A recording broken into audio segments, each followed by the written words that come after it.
Hello বন্ধুরা, তো দেখো বাইরে পড়ছে বৃষ্টি। আর বৃষ্টির দিনে কি খেতে ইচ্ছে করে? খিচুড়ি, তাই না? আর আজ যেহেতু শনিবার নিরামিষ, তাই খিচুড়িটাই সবথেকে ভালো মানাবে দুপুরবেলা।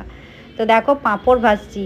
তো এই পাঁপড়গুলো কিছুটা ভাজছি, আর ওই যে ওইটা হচ্ছে মুগ ডালের পাঁপড়, একটু লাল লাল দেখতে, যেহেতু মুগ ডালের পাঁপড় সেই জন্য। পটল ভেজে নিলাম, টমেটোর চাটনি করেছি, আর সঙ্গে করছি আলু ভাজা। এই আলু ভাজাতে একটু পোস্ত ছিটিয়ে দিলে কিন্তু দারুণ লাগে। তো দেখো পোস্ত ছিটিয়ে দিয়ে আলুটা ভেজে নামিয়ে নেব।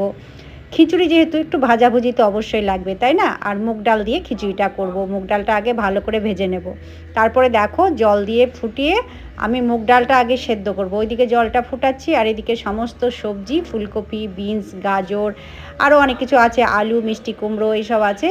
তো সবজিটা মশলা দিয়ে ভালো করে আগে কষিয়ে নিলাম। আর এদিকে দেখো খিচুড়িটা প্রায় হবার মুখেই হয়ে গেছে। এদিকে কড়াই সর্ষের তেল গরম করে গোটা জিরে ফোড়ন দিলাম।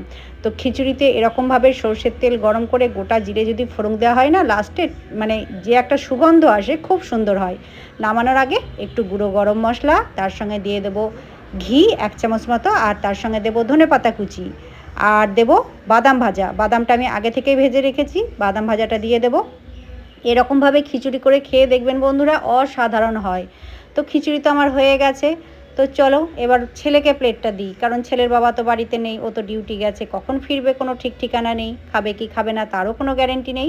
তো ছেলেকে অল্প করে দিলাম, ও খিচুড়ি বেশি খেতে ভালোবাসে না। তো দেখো একদম প্লেট সাজিয়ে দিয়েছি। সকলকে শুভ দুপুরের শুভেচ্ছা। সবাই ভালো থাকবেন, সুস্থ